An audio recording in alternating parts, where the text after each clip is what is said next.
students, today I'll discuss about specific heat of gas in the form of degrees of freedom. So previous lecture में हम लोग already discuss कर चुके हैं energy in 1 mole of monoatomic gas is equal to 3/2 RT। इस चीज़ को हम लोग इसके पहले लेक्चर में देख चुके हैं। ये 3/2 RT जो है वो मोनोएटॉमिक गैस के लिए है, जो टोटल एनर्जी है in the form of gas constant and temperature. ठीक है, तो कुछ इस चीज़ को हम लोग जान चुके हैं वहाँ पे। तो अब हम लोग को आगे क्या देखना है कि स्पेसिफिक हीट ऑफ गैस क्या है, मतलब specific heat of gas at constant volume या फिर specific heat of gas at constant pressure क्या होगा। ठीक है, तो सबसे पहले देखते हैं यहाँ पे क्या चीज़ कि energy required to raise temperature by 1 degree Celsius is called CB। मतलब टेम्परेचर को यहाँ पे हम इंक्रीज कर रहे हैं, आप देख सकते हो कितना 1 डिग्री सेल्सियस। यदि हम टेम्परेचर को इंक्रीज करते हैं, हम लोग प्रीवियस लेक्चर में पढ़ चुके हैं सारा चीज़, थर्मोडायनेमिक्स में पढ़ चुके हैं कि यदि टेम्परेचर को इंक्रीज किया जाए और उसके बावजूद इसका वॉल्यूम में चेंजेस नहीं आ रहा हो, तो यदि वॉल्यूम में चेंजेस नहीं आ रहा हो तो 100% वहाँ पे वर्क डन नहीं होगा। यदि वॉल्यूम में चेंजेस नहीं आएगा तो वर्क डन नहीं होगा। तो वहाँ पे क्या होगा, उस चीज़ को यदि समझना हो तो it from the first law of thermodynamics जानते हैं हम लोग क्या चीज़, delta Q is equals to delta U plus work की जगह पे लिख सकते हैं हम लोग P डेल्टा V। दिस मतलब ये क्या है, change in heat, change in internal energy and this is work done, P delta V के फॉर्म में हम लोग वर्क डन को भी लिख सकते हैं। तो यहाँ पे चेंज इन वॉल्यूम है दिस वन डेल्टा V। तो ये तो फाइनली क्या है, जब कांस्टेंट है तो 100% वो जीरो होगा, नो चेंज। जब चेंज ही नहीं है तो हमारा फाइनल माइनस इनिशियल क्या होगा, फाइनल और इनिशियल दोनों सेम है, इसका मतलब जीरो मिलेगा। तो इन दिस सिचुएशन मतलब एट कांस्टेंट वॉल्यूम, तो यहाँ पे देख सकते हो यहाँ पे क्या है CB, मतलब कांस्टेंट वॉल्यूम पे हम इस चीज़ को देखने जा रहे हैं। स्पेसिफिक हीट जो है कांस्टेंट वॉल्यूम पे बात कर रहे हैं। तो ऐसे सिचुएशन में आपको क्या लिखना है, यहाँ पे डायरेक्ट आप लिख दो ना एक लाइन को ही यहाँ पे, एट कांस्टेंट, बेटर के लिए eight constant volume, eight constant volume क्या आएगा, एट कांस्टेंट वॉल्यूम आप चाहो तो इसको डायरेक्ट लिख दो ऐसे, delta V is equal to zero. क्योंकि यदि वॉल्यूम कांस्टेंट रहेगा तो तुम्हारा चेंज इन वॉल्यूम कोई मतलब क्या होगा, जीरो होगा। चेंज इन वॉल्यूम का क्या मतलब हुआ, इसका मतलब क्या होगा कि V final minus V initial. अब यदि ये वाला और ये वाला दोनों सेम है, VF is equal to VI, तो 100% हमारा रिजल्ट क्या मिलने वाला है, जीरो मिलेगा। Change in volume will be zero. और यदि चेंज इन वॉल्यूम जीरो मिलेगा तो ये जीरो हो गया, तो ये पूरा टर्म क्या हो जाएगा, जीरो हो जाएगा। मतलब यहाँ पे हम लोग डायरेक्ट लिखेंगे delta Q is equals to what, delta U. ये डायरेक्ट चला जाएगा, मतलब जो हीट हम उसमें सप्लाई करेंगे, जो भी उसमें टेम्परेचर हम मतलब हीट के कारण तुम्हारा टेम्परेचर वहाँ पे रेज करता है, तो जो भी हम टेम्परेचर उसमें देंगे वो सीधा किस में कन्वर्ट हो जाएगा, उस गैस के इंटरनल एनर्जी को बढ़ाने में चला जाएगा। मतलब वहाँ पे वर्क नहीं करेगा वो।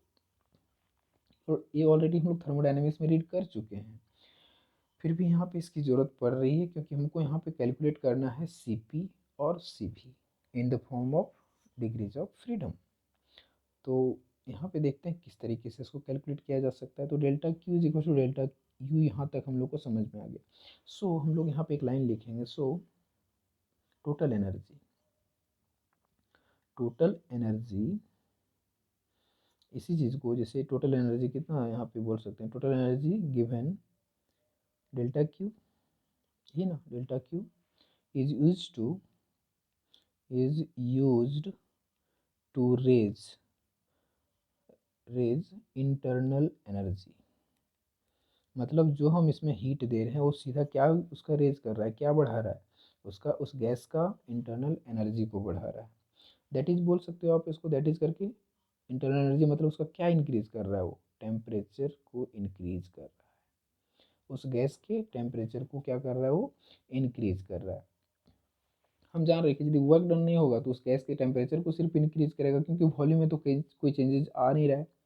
तो CB हमारा वहाँ पे कांस्टेंट है, मतलब CB का मतलब क्या हुआ, CB का मतलब specific heat capacity at constant volume. ठीक है, तो फाइनली अब यहाँ पे स्पेसिफिक हीट को निकालते हैं हम लोग। तो स्पेसिफिक हीट यदि यहाँ पे कैलकुलेट आप करोगे ऐसे सिचुएशन में, तो यहाँ पे क्या लिखेंगे, specific specific heat eight CV, इस चीज़ को यहाँ पे लिखना पड़ेगा, स्पेसिफिक हीट एट CV। इसका मतलब है specific heat at constant volume is equals to, मतलब यहाँ पे क्या कैलकुलेट कर रहे हैं हम, CV कैलकुलेट कर रहे हैं, इज इक्वल्स टू, उसका फॉर्मूला होता है change in internal energy, delta U भी लिख सकते थे यहाँ पे, और DU लिख रहे हैं क्योंकि क्या बोल सकते हो इसको, हम लोग लिमिट लगा देंगे तो कुछ डिफरेंशियल फॉर्म में भी आ जाता है। तो DU divide by DT, this one, change in internal energy with respect to temperature, तो टेम्परेचर के अकॉर्डिंग ही तो उसका इंटरनल एनर्जी चेंज हो रहा है, तो इसीलिए हमारा कुछ ये रिजल्ट आता है तुम्हारा CV इज इक्वल्स टू। अब कंडीशन यहाँ पे ये है कि हम यदि यहाँ पे देख सकते हो कि एनर्जी सबसे पहले ही लिख दिए हम कि एक मोनो एटॉमिक के लिए कितना होता है। आप देख सकते हो टोटल एनर्जी कितना है एक मोनो एटॉमिक के लिए, 3/2 RT, और ये एनर्जी है ना, और इसको हम लोग किससे रिप्रेजेंट करते थे, इसके पहले लेक्चर में हम बता चुके थे आपको, ये क्या है इंटरनल एनर्जी, जो किससे रिप्रेजेंट करते हैं इसको, U से रिप्रेजेंट किया जाता है। तो U is equal to 3/2 RT, और हम जानते हैं कि इन द फॉर्म ऑफ, मैंने ये क्या बोलते हैं, degrees of, in the form of degrees of freedom के फॉर्म में भी दिखाए थे, तो वहाँ भी हम लोग यू से ही रिप्रेजेंट किए थे। तो एनर्जी को बेसिकली किससे रिप्रेजेंट कर रहे हैं यहाँ पे, यू से, तो यू की जगह पे क्या होगा 3/2 RT, तो यहाँ पे सब्स्टिट्यूट करना है इस इक्वेशन में 3/2 RT for mono atomic gas. तो देखते हैं कितना आता है, मतलब सिंगल एटम की बात किया जा रहा है यहाँ पे, सिंगल मॉलिक्यूल के लिए बात किया जा रहा है। तो आप पुट करो वैल्यू को, तो यहाँ क्या हो जाएगा D डिवाइड बाई DT, और इसके जगह सब्स्टिट्यूट कर दो, इसके जगह होगा 3/2 RT, दिस वन, ठीक है। तो इसमें 3/2 तो कांस्टेंट, R गैस कांस्टेंट, ये बाहर हो गया, तो बच्चा अंदर क्या, यहाँ पे बचा DT डिवाइड बाई DT हो जाएगा, और ये T का डिफ्रेंसिएशन जो है सो DT/DT है, मतलब 1 हो जाएगा पूरा टर्म, तो आपका रिजल्ट कितना आ जाएगा 3/2 R, ये डिफ्रेंशिएट हो गया, मतलब CV का वैल्यू हमको कितना मिल गया 3/2 R। अब CV जब आपको पता चल गया है, तो हम लोग फार्मूला जानते हैं एक, CP minus CV is equals to R, CP minus CV is equals to R। तो हमको अब CP चाहिए, तो CP चाहिए, तो CP के लिए क्या करना पड़ेगा, ये CV उधर जाएगा, तो ये CV उधर जाएगा तो प्लस में हो जाएगा, मतलब लिख सकते हैं CV plus R, this one. तो CV का वैल्यू कितना है हमारा 3/2 R प्लस R, कितना हो जाएगा, ये हो जाएगा 5/2 R, ये चीज़ आ गया, मतलब हम लोग CP भी अब कैलकुलेट यहाँ से कर लिए, दिस वन, ठीक है। तो ये हो गया तुम्हारा किसका वैल्यू, ये CV का और ये CP का, मतलब CP is equals to 5/2 R, this one for monoatomic gas.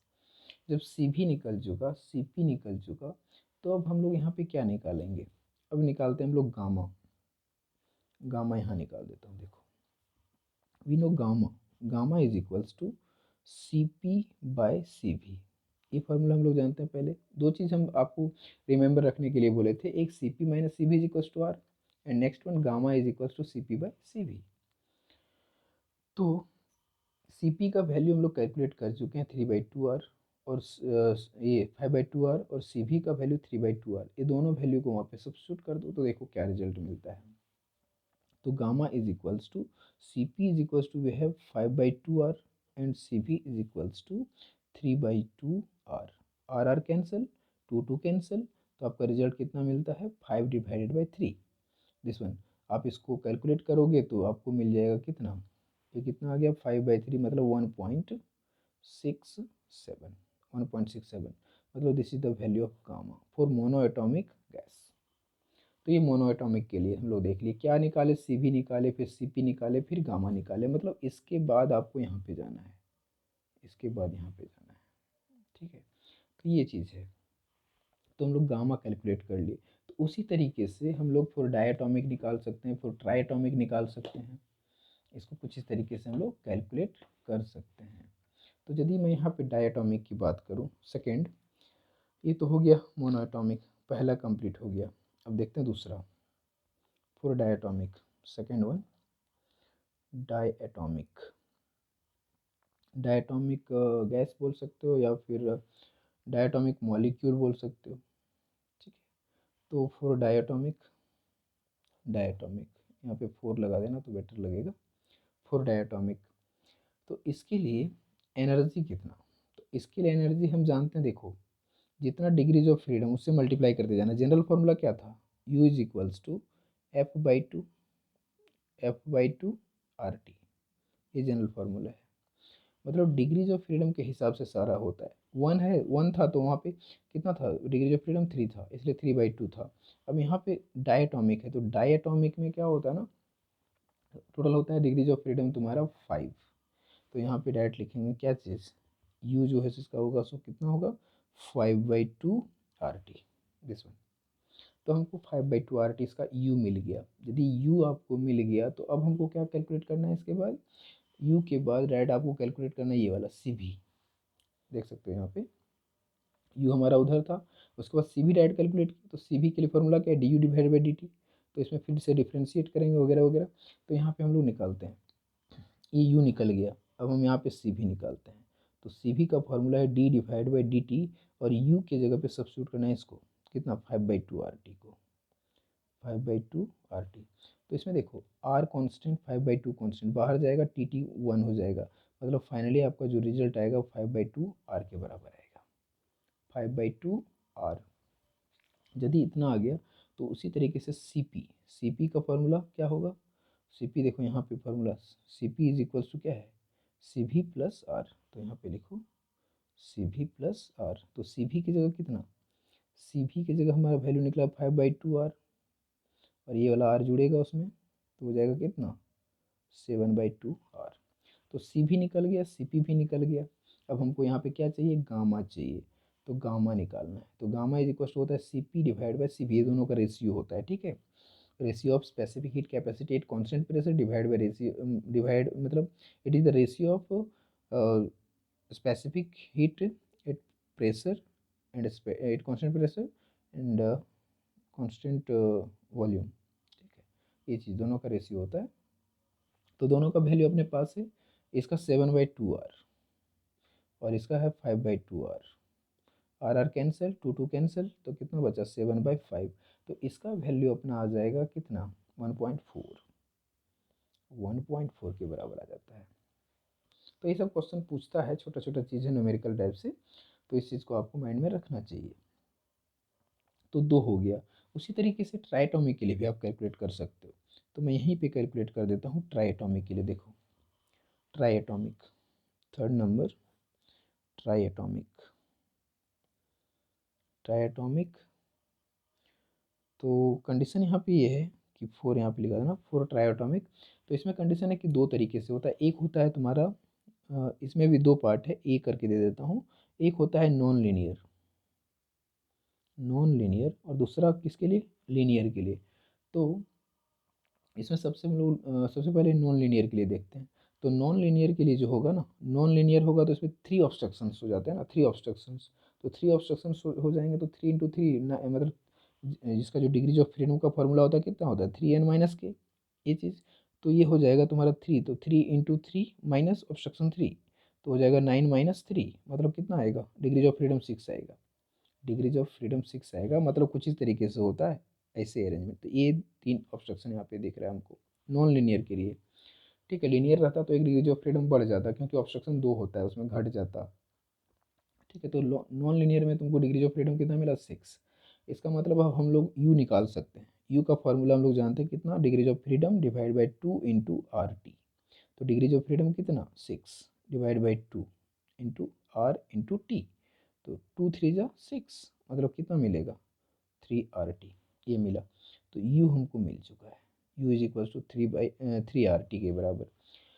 जब आपको U मिल चुका है तो अब और क्या चाहिए, अब CP निकालना है, सॉरी CV निकालना है। तो CV निकाल लो। तो CV निकालने के लिए वही डिफ्रेंसिएशन करो, d/t, और यहाँ पे इससे इसी से 3RT, U का वैल्यू यहाँ पे du/dt होता है ना। तो यहाँ पे 3R कॉन्स्टेंट है, 3R को बाहर कर दो, टी हट गया, 1 होगा, 3R ही बचेगा। उसके बाद क्या है CP का होता है CV प्लस R। तो CV कितना, CV 3R है, और एक R और जुड़ गया, तो हो जाएगा कितना 4R के बराबर। तो CV दोनों मिल गया। अब गामा निकाल दो।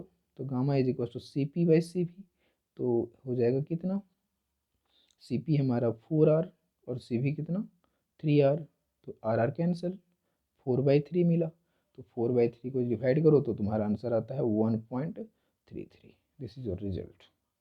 तो हम लोग गामा भी निकाल लिए, सी भी नॉन लीनियर के लिए निकाल लिए। अब नेक्स्ट बचता है लीनियर। तो लीनियर के लिए यदि देखा जाए यहाँ पे तो देखो क्या होता है, इसी का बी पार्ट देखता हूँ मैं, B part number B, non linear हो गया ना। अब देखते हैं लीनियर फॉर लीनियर। तो लीनियर में एक्चुअल में यदि देखा जाए तो कुछ इस तरीके से मॉलिक्यूल का अरेंजमेंट होता है। मैं फिर से रिमेंबर करा दे रहा हूँ, ये और ये दो ऑब्स्ट्रक्शंस। तो हमारा डिग्रीज ऑफ फ्रीडम कितना होगा 3n-k, मतलब कितना 3n की जगह 3 माइनस k की जगह 2, तो ये 9 - 2 मतलब कितना 7। तो डिग्रीज ऑफ फ्रीडम को कितना मिलेगा 7 मिल रहा है। यदि डिग्रीज ऑफ फ्रीडम 7 मिल रहा है तो उसका एनर्जी कितना होगा, तो U is equals to F/2 RT, this one. तो F के जगह पे आपको सब्स्टिट्यूट करना है 7, तो हो जाएगा 7/2 RT। तो ये एनर्जी मिल गया 7/2 RT के बराबर। यदि आपको एनर्जी 7/2 RT के बराबर मिल गया है तो आगे कर लो, Cp और Cv निकाल लेते हैं हम लोग यहाँ पे। तो Cp कितना मिलेगा, Cv कितना मिलेगा, उस चीज़ को कैलकुलेट करना है यहाँ पे। तो देखो अब आसान हो गया ना। अब हम लोग यहाँ पे निकालते हैं Cv, इसके बाद Cv कैलकुलेट कर लेते हैं इसके लिए। तो ये Cv इज इक्वल्स टू, हम लोग फार्मूला जो जान रहे हैं उसके हिसाब से यहाँ पे कैलकुलेट करते हैं, d/dt, और यहाँ पे सब्स्टिट्यूट करो उसको 7/2 RT, दिस वन कितना आएगा 7/2 R ही आएगा, 7/2 R।